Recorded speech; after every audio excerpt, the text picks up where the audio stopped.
Herman, Gi dan Tides menemukan jalan masuk ke Recopodo, pintu masuk ke puncak Semeru.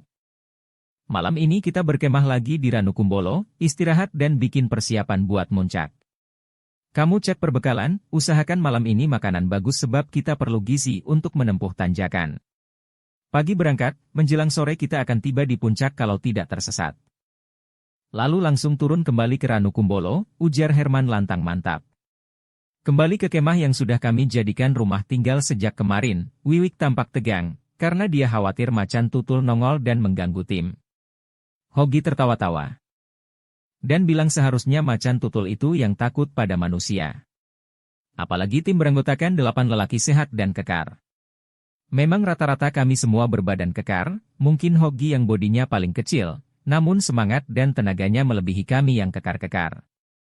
Malam hari yang sempat cerah kami jadikan ajang obrolan dan bersenda gurau dengan Hogi. Bayangkan, Hogi dengan tegas bilang, "Gua akan ulang tahun tanggal 17 Desember, artinya hari Rabu yang jatuh lusa itu.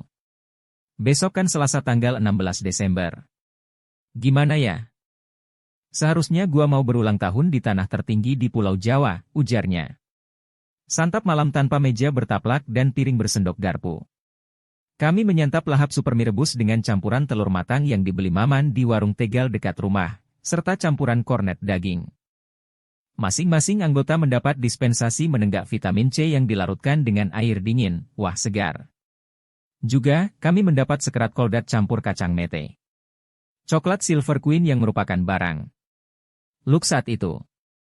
Sambil makan, Tides dan Herman angkat suara dan bertutur soal desa Ranupane yang agak di bawah Danau Kumbolo atau Ranukumbolo.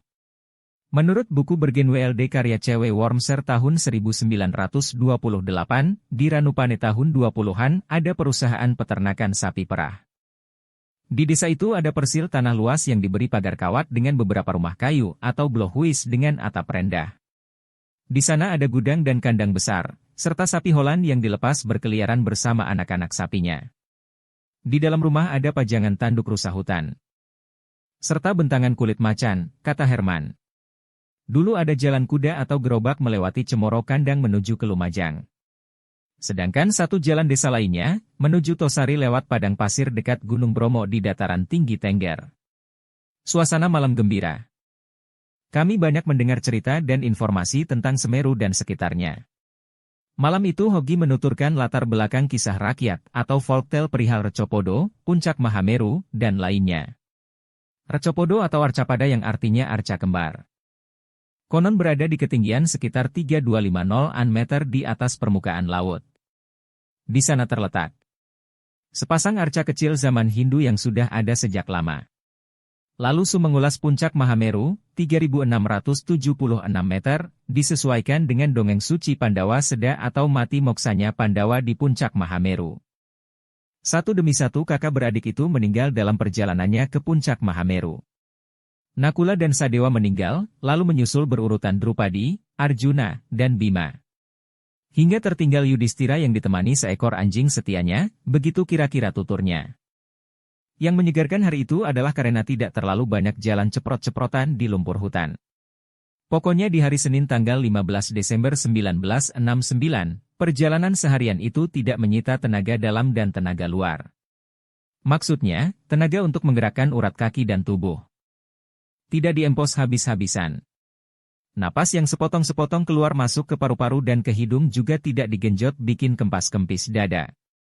Pokoknya hari survei itu santai dan indah. Semuanya jalan-jalan menikmati alam permai sesuai gelar pencinta alam yang cinta damai aduhai. Usai makan malam, semua berbenah-benah untuk perjalanan ulang-alik besok hari. Barang bawaan kami kemas disesuaikan dengan kebutuhan. Saya ditugaskan bersama Freddy dan Idan untuk mengatur pelengkapan perkemahan darurat. Termasuk membawa kompor pompa, ponco, perbekalan P3K.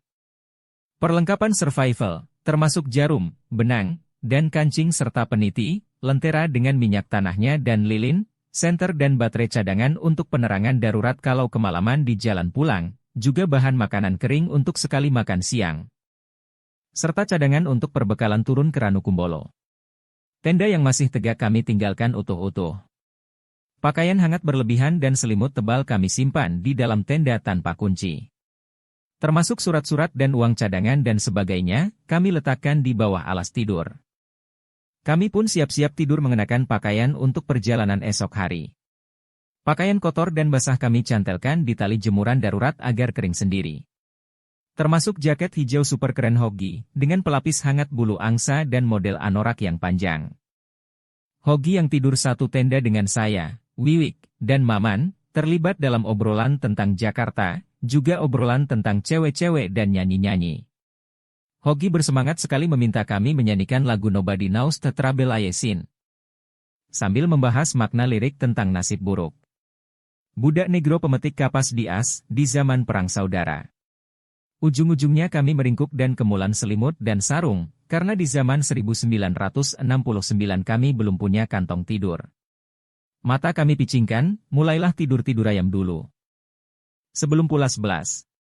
Tanpa dengar suara kokok ayam, kami semua sudah terbangun, Tides rupanya sudah selesai berenang sendirian di Ranukumbolo. Beberapa ransel pun sudah dikemas rapi, sepatu dirapikan tali-tali ikatannya. Pagi itu, masih setengah gelap, kami siap berangkat. Herman sempat agak berang sedikit. Rupanya dia mencari Idan yang baru selesai sembahyang subuh di pojok Ranukumbolo di balik pohon tumbang. Gi juga sudah siap. Malah dia cengengesan mengenakan sepatu bot baru bawaan dari Amerika waktu studi tahun 1968. Makin keren tampilannya. Karena Hogi pun mengenakan kaos polo kuning UI.